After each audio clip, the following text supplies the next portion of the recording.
اسی میں ایک سوال ہے جی، محرم میں نکاح کرنا کیسا ہے؟ یہ سوال بھی ظہور احمد نے کشمیر سے پوچھا ہے۔ محرم میں نکاح کرنا بھی جائز ہے، بلکہ ہمارے مسلک کے مطابق باعث برکت ہے، کیونکہ محرم کو اللہ کے نبی نے محترم قرار دیا ہے، جو قابل احترام مہینہ ہے تو مقدس ہے، تو مقدس مہینے میں عبادت کا ثواب بھی زیادہ ہوتا ہے، اور نکاح بھی شریعت میں عبادت ہے۔ نکاح کیسے عبادت ہے؟ شریعت نے نکاح میں عبادت کا رنگ ڈال دیا ہے۔ دیکھیں آپ کہ نکاح ایک معاملہ ہے، لیکن اس سے پہلے خطبہ بھی ہوتا ہے۔ خطبہ جمعے کی نماز سے پہلے ہوتا ہے، خطبہ عید کی نماز سے پہلے ہوتا ہے، خطبہ استسقاء کی نماز سے پہلے ہوتا ہے، خطبہ حج میں ہوتا ہے۔ یہ ساری عبادتیں ہیں نا جس میں خطبہ ہے، لیکن اسلام نے کیا کہا؟ نکاح سے پہلے بھی خطبہ ہوگا۔ اس کا مطلب اسلام نکاح کو عبادت قرار دے رہا ہے، نکاح میں عبادت کا رنگ بھر رہا ہے۔ تو عبادتیں تو مقدس مہینے میں زیادہ ثواب ہوتا ہے ان میں۔ تبھی آپ دیکھیں نبی صلی اللہ علیہ وسلم نے فرمایا رمضان کے بعد سب سے زیادہ روزوں کا ثواب محرم میں ملتا ہے۔ کیوں؟ مقدس ہے نا، تو عبادت کا ثواب بڑھ گیا اس میں۔ تو اس حدیث سے صاف ہمیں پتہ چلتا ہے کہ اگر کوئی محرم میں اس نیت سے نکاح کرتا ہے کہ مقدس مہینہ ہے، تو اس میں عبادت کا ثواب بڑھ جائے گا، اور اس میں انشاءاللہ اللہ سے امید کی جا سکتی ہے کہ خیر و برکت زیادہ ہوگی۔ تو اس کو منحوس سمجھنا جائز نہیں ہے۔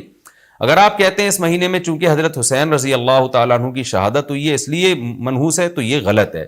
ایک تو ہماری نظر میں شہادت ایک بہت مقدس مقام ہے، اس کی وجہ سے کوئی مہینہ منحوس نہیں ہو سکتا، مقدس تو ہو سکتا ہے، منحوس نہیں ہو سکتا۔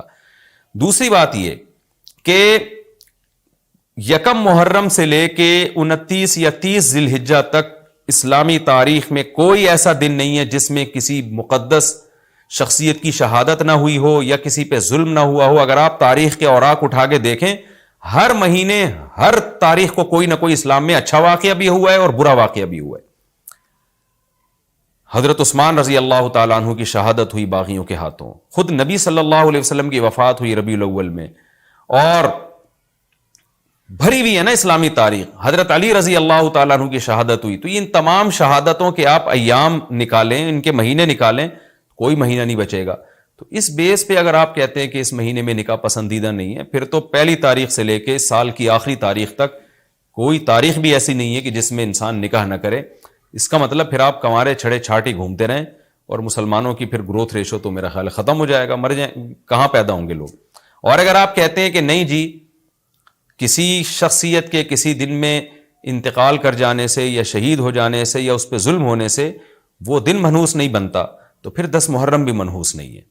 10 محرم میں بھی آپ نکاح کر سکتے ہیں، اور محرم کے بقیہ تاریخوں میں بھی آپ نکاح کر سکتے ہیں۔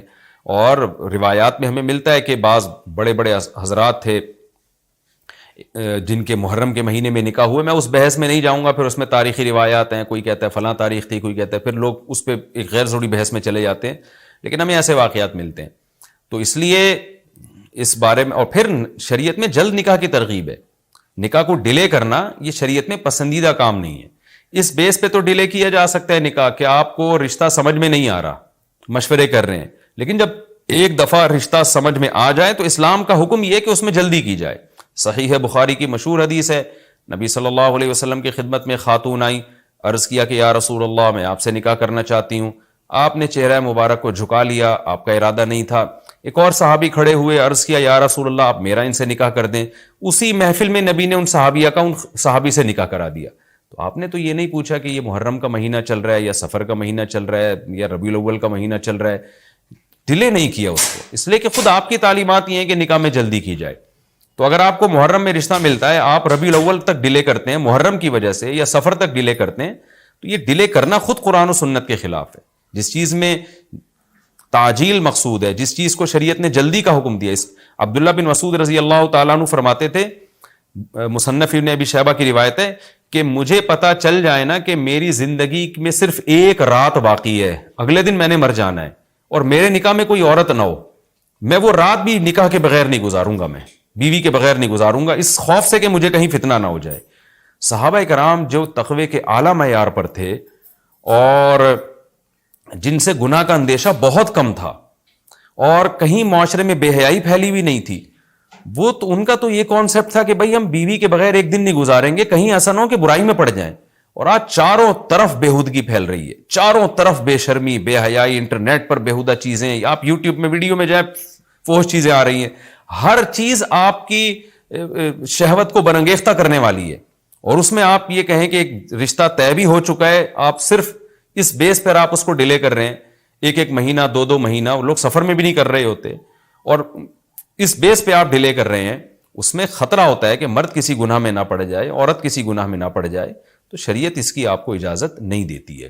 اور پھر اس میں یہ بھی ہوتا ہے کہ اگر آپ ڈیلے کرتے ہیں تو منگنیاں توڑنے کا شیطان کو موقع بہت ملتا ہے۔ میرے سامنے ایسے درجنوں واقعات ہیں، رشتہ طے ہوا لیکن جی چونکہ محرم ہے یا سفر آ رہا ہے تو ہم ربیع الاول میں کریں گے، یا منگنی کو کسی بھی وجہ سے ڈیلے کر دیا، تو جب منگنی ڈیلے ہوتی ہے، یعنی نکاح ڈیلے ہوتا ہے، منگنی ہو گئی، نکاح کو ڈیلے کر رہے ہیں آپ، اس میں شیطان پھر دونوں کو لڑواتا ہے، منگنیاں ٹوٹتی ہیں، اکثر نفرتیں پھیلتی ہیں، غلط فہمیاں، بدگمانیاں شیطان کو پھیلانے کا موقع ملتا ہے۔ اس لیے شریعت میں تو منگنی کا لفظ ہی نہیں ہے، شریعت میں ہے خطبہ۔